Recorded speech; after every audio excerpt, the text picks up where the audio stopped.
নতুন আরেকটা বইয়ের লট আসছে। এটা হচ্ছে বর্ণিল বই থেকে ৬-৭টার মতো বই হবে। সো প্যাকেজিং তো ভালোই, দুর্দান্ত। এভাবে করে দিছে লম্বালম্বিভাবে। এখন খুলবো, দেখি কি কি আছে। এখন যেহেতু ফেসবুকের মধ্যে সারাদিনই খালি বিভিন্ন অনলাইন বুক শপের বইয়ের পোস্ট আসতে থাকে, বিভিন্ন ওদের আপডেটস আসতে থাকে, নতুন নতুন সংগ্রহ, তারা কি সংগ্রহ করছে না করছে এগুলো আসতে থাকে। সো অবস্থা খুবই খারাপ। যতটা না পড়তেছি তার চাইতে অনেক বেশি কিনে ফেলছি। বই কেনার আর বই পড়ার মধ্যে একটা বিশাল গ্যাপ পড়ে গেছে। বই পড়ার পরিমাণ বই কেনার ব্যস্তানুপাতিক। যাকে সব বইলা তো লাভ নাই। কম বেশি সবারই এই অবস্থা। কেউই আর আগের মতো বই পড়তে পারে না। এখন খুলি দেখি কি কি আছে এটার মধ্যে। বিসমিল্লাহ। ওরে খাইছে। তো খালি জায়গায় জায়গায় খালি প্লাস্টিক আর কষ্টে কষ্ট। তো উম, উম, এটাকে কেচি দিয়ে কোথাও একটা যে ছিঁড়বো, ফাঁক করবো, এটাও করতে পারতেছি না। ভয় লাগতেছে যে কাটতে গিয়ে আবার বইয়ের কভার টভার কোনো কিছু ক্ষতিগ্রস্ত হয় কিনা। দুর্দান্ত প্যাকেজিং। হাজারো ঝড় ঝঞ্ঝায় কোনো কিছুই হবে বলে মনে হয় না। একেবারে সর্বংসহা লেভেলের একটা প্যাকেজিং। আর এইটা আসছে বর্ণিল বই থেকে। বর্ণিল বই একটা অনলাইন বুক শপ। সো ওদের এখান থেকে এটা আসছে এবং তারা হচ্ছে বেসিক্যালি ফ্যানি বেসড। ফ্যানিতে হচ্ছে ওদের মূল সব অপারেশনস, ওখান থেকেই বইগুলো আসে। ওখানে আমার আরও কিছু বই পেন্ডিং পড়ে আছে। বইয়ের যিনি মালিক তিনি আসলে খুবই সদাশয়, দয়ার শরীর তার। 2-3টা বই থাকার পরও তিনি বলেছেন যে ভাই একসাথে 5-6টা জমুক, তারপরে নিয়ে। ওকে, তাহলে তো আরও ভালো। এবার দেখা যাক 5-6টা কতদিনে জমে। তবে তার আগে এগুলোর একটা গতি করে ফেলা যাক। এখানে এখানে বেসিক্যালি সবগুলাই ইংরেজি বই, বিভিন্ন ধরনের বিভিন্ন জনরার বই। ওয়েস্টার্ন হরর কি এখানে আছে? হরর বোধহয় নাই। থ্রিলার ওয়েস্ট আর একটা দুটো ওয়েস্টার্ন থাকলেও থাকতে পারে।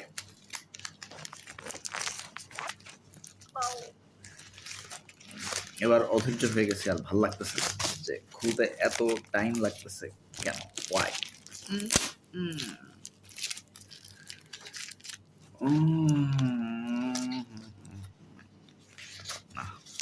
এবার বইগুলো দেখা পাওয়া যাচ্ছে, আর একটু করলেই বোধ হয় এই যে আস্তে আস্তে বের হচ্ছে। ওকে, পুরাটাই বেরিয়ে গেছে। সো আরেকটু কিছু দরকার আছে, এই জায়গাটাকে আরেকটু ফাঁকা করে দিলেই হয়ে যাচ্ছে। সো দেখি প্রথম বইটা কি।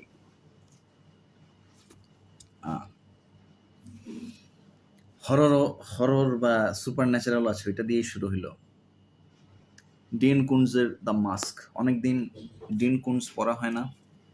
লাস্ট পড়ছিলাম কি, ডিন কুনজের লাস্ট পড়ছিলাম খুব সম্ভবত দ্য ডোর টু ডিসেম্বর অথবা শ্যাডো ফায়ার্স, এই টাইপের কিছু একটা।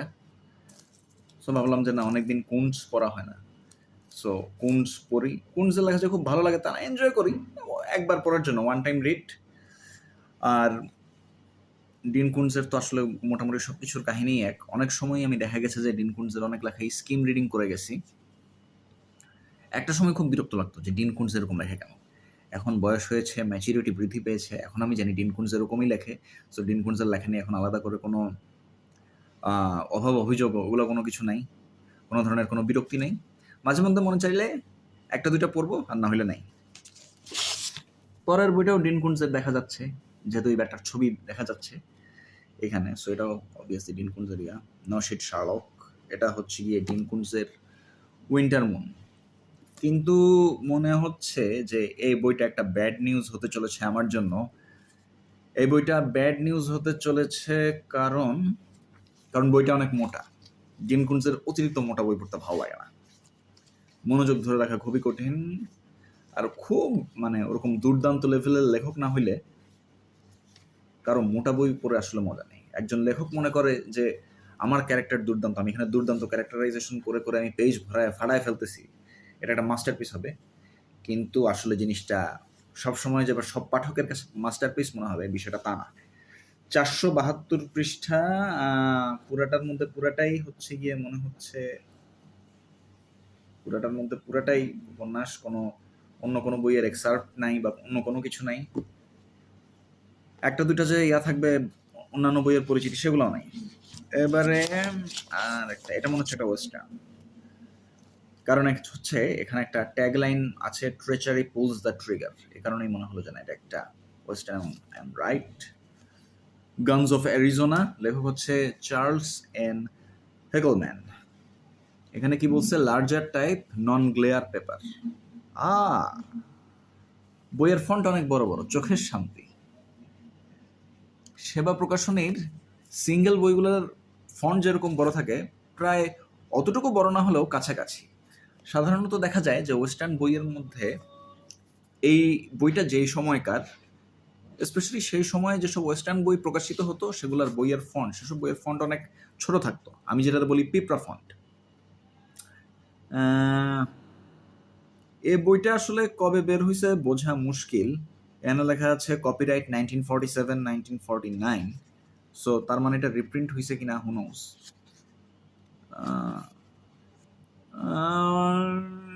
60 থেকে 70-এর দশকেরই আমি ধরবো বইটা। 70, 80, 90, হোয়াট এভার, ওই সময় যেসব বইগুলা বেরোইতো, ওয়েস্টার্ন বইগুলা, বা ওয়েস্টার্ন না, অন্য যে কোনো জনরার বই, সেগুলোর আসলে ফন্ট অনেক ছোট ছোট থাকতো, যেটাকে আমি পিঁপড়া ফন্ট বলতাম। সো এই বইয়ের ফন্ট অনেক বড়, বইটা শান্তি পাবো। বইটা সাইজে ছোট, আরো ভালো। বেশি মোটা বই পড়তে ভালো লাগে না। আমি তো এই বইটা অর্ডার দিই নাই। এই বইটা কি বর্ণিল বই থেকে গিফট আসছে নাকি? I don't know. Chomps, CHOMPS, এটার একটা মুভি অ্যাডাপ্টেশন আছে দেখা যায়, এবং খুব সুন্দর মুভি পোস্টারটাই বইয়ের প্রচ্ছদে দিছে। বড় বড় ফন্ট, খুবই ছোট্ট একটা বই, নভেলাই বলা যায়। 121 পৃষ্ঠা, কিন্তু এই বইটা তো আমি চাইনি। এখন দেখি আমার সব যে বইগুলা, এগুলা পাইছি কিনা, না ভুল করে এটা দিয়ে দিছে। খুব সম্ভবত এটা একটা কম্পিউটারাইজড ডগ নিয়ে কাহিনী, এবং সেই ডগটারই, সেই কুকুরের নামই হচ্ছে চম্পস। ইন্টারেস্টিং। এটা কোত্থেকে আসলো, কেমনে আসলো, দেখা যাক। সবগুলো এর আগে অ্যাট ফার্স্ট যখন বর্ণিল বই থেকে আমি বই নিছিলাম প্রথমবার, তখনও হচ্ছে গিয়ে একটা বই গিফট দিয়ে দিছিল। যেমন এইসব বইয়ের দোকানের ক্ষেত্রে, যেমন আরেকটা বইয়ের দোকান আছে উত্তরাবিডি বই বাজার। উত্তরাবিডি বই বাজার চালায় হচ্ছে ওইটা, ওই প্রতিষ্ঠানের কর্ণধার হচ্ছে সানজিদ মাহমুদ রাসেল ভাই। তো রাসেল ভাইও হচ্ছে প্রচুর গিফট দেয়, গেলেই গিফট দেয়, কোনো না কোনো কিছু না কিছু গিফট দিবেই। আমি চাই না, নিজে থেকেই উনি দিয়ে দেয় অনেক সময় অনেক কিছু। ওনার কাছ থেকে আসলে বিভিন্ন সময় যাই আমি সরাসরি। ওনার যে নলভোগ রুবেন সিটির পাশ দিয়ে যে রাস্তাটা চলে গেছে, ওই উত্তরা নলভোগের ওই সাইডটা, ওইখানে আমি সরাসরি ওনার আউটলেটে যাই। ওনার আউটলেট আগে আরেকটু ছোট ছিল, এখন বড় হয়েছে। সো প্রায় সশরীরে যাওয়া পরে, এবং সশরীরে গেলেই উনি কিছু না কিছু বই গিফট দেয়। তাই বলে আবার নিজে থেকে চাই গিফট চাওয়াটা বিবেচকের কাজ হবে না, উনি বিরক্ত হইতে পারবে যে ভাই আমার আজকে বই গিফট দেন কিছু। হ্যাঁ, এই বইটা আমি চাইছিলাম। আমেরিকান অ্যাভেঞ্জার সিরিজের প্রথম বই, বিট আর ডিস্ট্যান্ট ড্রাম। আর্ট ওয়ার্ক ভালো, কভার ভালো, ওই সময়ের ইয়েগুলো ভালোই লাগে। সিগনেট ওই সময় হচ্ছে গিয়ে বেশ কিছু মেন্স অ্যাকশন অ্যাডভেঞ্চার জনরায় বই বের করছিল, যেগুলো আসলে থ্রিলার হইলেও এরকম আহামরি থ্রিলার না, কলে বরে বেশি বড় না, ফান টাইম পাস, আপনার সময় ভালো কাটবে, কিন্তু আপনি আসলে অনেক অনেক অনেক বেশি কিছু আশা করতে যান না। কিন্তু এই বইটা তো আসলে বিশাল সাইজ এই কারণে বলতেছি, কারণ বইটা 190 পেজ বইটা, কিন্তু আপনাদেরকে বইয়ের ফন্ট দেখাই, মাই গড, পিঁপড়া ফন্ট। এটার মধ্যে হালকা পাতলা একটু স্পাই ভাব আছে। তারপরে secret agent, double agent, cold war related bullshit থাকবে। আমি পরে দেখতেছি আর কি যে এটাকে মডার্ন সেটিংয়ে কোনো কিছু করা যায় কি না, এই জন্য হয়তো পড়বার পরে দেখবো ভালো লাগে কিনা। একটা কোনো একটা ব্লগ স্পটে দেখছিলাম যে এইটার যে লেখক রবার্ট এমেট, খুব সম্ভবত এটাই হওয়ার সম্ভাবনা বেশি, যেটা একটা ছদ্মনাম, পেন নেম। অনেক সময় কপিরাইটে গেলে লেখকের মূল নাম জানা যায়, এখানে কোনো কারো নাম লেখা নাই। Copyright waters development corporation of Broward county. তবে যাই হোক, ওই যেটা বললাম যে গ্লোরিয়াস ট্র্যাশ ব্লগ স্পট, ওইটা চালায় হচ্ছে জো কিনি। সে হচ্ছে প্রচুর বই পড়ে, প্রচুর রিভিউ দেয়। সেখানে দেখছিলাম যে সে বলছে যে একটু মানে গরিবের রবার্ট লুডলাম টাইপের, এই কারণে নিলাম এটা, দেখি কীরকম হয়, বইটা কেমন লাগে। সো এটা গেল। খুব একটা আমি বইটা থেকে আশা করতেছি না। এমনও হইতে পারে যে পুরো বইটা হয়তো আমার পড়াও হবে না, যদি অনেক বেশি মানে ঝুলে যাওয়া প্লট হয়, হয় আর কি বলা যায় এটাতে, যদি অনেক বেশি ড্র্যাগ হয়, অনেক বেশি ফিলার থাকে। এখানে লেখা আছে the great news suspense packed international spy series. প্রথম বইটা খুব সম্ভবত কোনো একটা জার্মান এলিভেটর ম্যানুফ্যাকচারার কোম্পানি, ওরা হচ্ছে গিয়ে খুব সম্ভবত এই স্যাটেলাইটের সাথে কানেকশন করে অনেক বড় একটা চক্রান্ত করতেছে, দুনিয়া ধ্বংস করে ফেলবে টাইপ চক্রান্ত এই। সো নায়ক আমেরিকান আর ভিলেন সব হচ্ছে জার্মানি, রাশিয়াও আছে বোধ হয়। মানে আমেরিকা ভালো আর দুনিয়ার যত কান্ট্রি আছে সব খারাপ, এই আর কি। সো আরও অনেকগুলো আছে, দেখা যায়। নেক্সট ট্যালন, এটাও একটা অনেক আগেকার একটা thriller. Talon's attitude was bad, but his discovery was worse. Now someone in the CIA wants him out of the picture permanently. এই আর কি অবস্থা। আরেকটা এরকম সস্তা দরেরই থ্রিলার বলা যায়, পরে দেখি ভালো লাগে কিনা। বেশি উঁচু দরের থ্রিলার আবার সবসময় আমি আবার হজম করতে পারি না, এই সস্তা দরের থ্রিলারগুলো ভালো লাগে। আরেকটা জিনিস যেটা ভালো লাগে এটা হচ্ছে কি ওই 80s 90s 70s লেখাগুলোর মধ্যে কি জানি একটা আছে, ওইটা খুব আরাম পাওয়া যায়, যেগুলো আসলে মডার্ন যারা থ্রিলার লেখক ওদের লেখার মধ্যে একদমই পাওয়া যায় না। 202 পৃষ্ঠার বই, মোটামুটি মাঝারি সাইজের ফন্ট। তবে এখানে একটা জিনিস ভাল লাগতেছে, চ্যাপ্টারগুলো অনেক ছোট ছোট। এই 200 পৃষ্ঠার বইয়ে চ্যাপ্টার হচ্ছে 65টা। সো অনেকটা জেমস প্যাটারসনের বইগুলোর মতো আর কি। পরে মনে হচ্ছে মজা পাওয়া যাবে যদি প্লট ভালো হয়। যদিও এটা যে সময়কার বই, খুব অনেক এখানে হচ্ছে ইসরায়েল বন্দনা এবং নায়ক হচ্ছে গিয়ে ইহুদি বন্দনা, ইসরায়েল বন্দনা এগুলো থাকবে। বাট তাতে কি, কাহিনী ভালো হইলেই হয়। আর দেখবো যে এটাকে করা যায় কিনা, দেশীয় পটভূমিতে বা রানা ইউনিভার্সে এটাকে অ্যাডাপ্ট করা যায় কিনা সেটা দেখা যাইতে পারে। আরেকটা ওকে, আমার একটা ফেভারিট লেখকের একটা বই, তার বইয়ের হার্ড কপি সবসময় পাওয়া যায় না, আলহামদুলিল্লাহ আমি কেমনে জানি পেয়ে গেলাম। 192 পৃষ্ঠা, ছোট ছোট ফন্ট, তার মানে বইটা ভালোই বড় আছে। এলমোর লেনার্ডের দ্য বিগ বাউন্স। হ্যাঁ, দ্য বিগ বাউন্স। আমি জানি না এটার কোনো মুভি অ্যাডাপ্টেশন আছে কিনা। এলমোর লেনার্ড আমার ফেভারিট ওয়েস্টার্ন লেখক, ফেভারিট ক্রাইম অথার। ওনার একটা বই আমি অনুবাদ করছি, ভালদিজ ইজ কামিং, ওইটা একটা ওয়েস্টার্ন। এখন ওনার ক্রাইম বইগুলোও পড়ি, তার ছোট গল্পও পড়ছি। সব মিলে ভালো এবং তার ক্যারেক্টারগুলো, তার ডায়ালগগুলা, তার যে চরিত্রগুলোর যে ডায়ালগগুলো থাকে খুবই ক্রিস্প, খুবই দুর্দান্ত।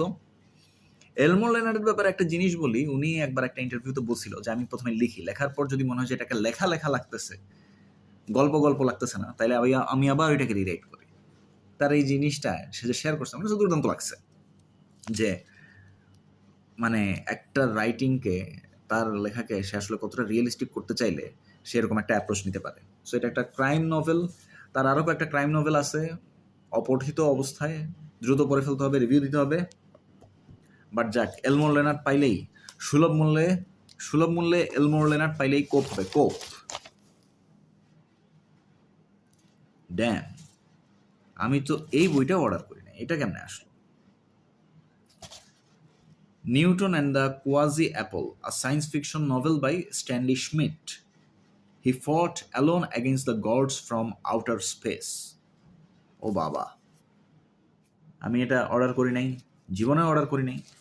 ব্যাপারটা কী দাঁড়াচ্ছে, মানে স্পেস আউটলস, ইন্টারেস্টিং। আউটলো টার্মটা ইউজ করছে, আউটলো টার্মটা তো ওয়েস্টার্ন বই ইউজ হয়। গর্ডন আর ডিকসনকে বইটা উৎসর্গ করা হয়েছে। গর্ডন আর ডিকসন হচ্ছে আরেকজন রিনাউন্ড সায়েন্স ফিকশন অথর। কিন্তু ব্যাপারটা কি বুঝলাম না, দুটো বই ফ্রিতে দিয়ে দিল, গিফট দিয়ে দিল, কেমনে কি? তাহলে তো মনে হচ্ছে এখন থেকে বর্ণিল বইয়ের রেগুলার কাস্টমার হয়ে যাইতে হবে। হি সায়েন্স ফিকশন বই, মাঝারি সাইজের ফন্ট, 188 পৃষ্ঠা, প্রকাশকাল 1975 না 1977, 2 বছর পর। ব্যাপারটা কি, একের পর এক খালি সারপ্রাইজ আর সারপ্রাইজ।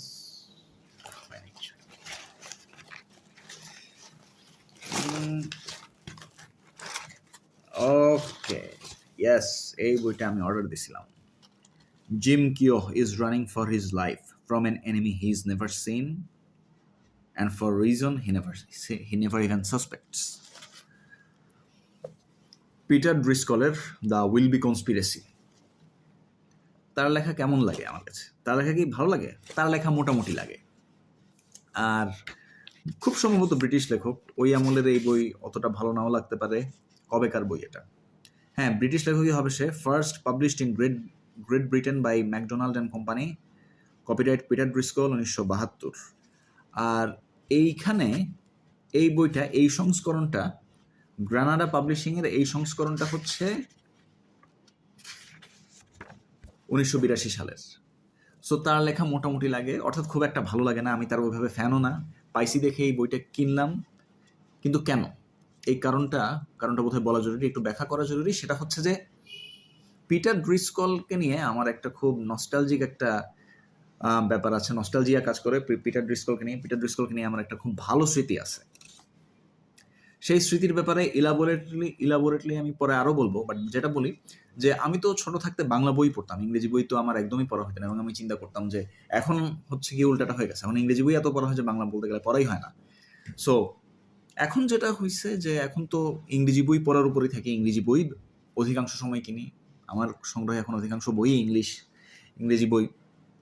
সো একটা টাইম পর্যন্ত আমি কল্পনাও করতে পারতাম না যে আমি আস্ত একটা ইংরেজি বই পড়া শেষ করতে পারবো।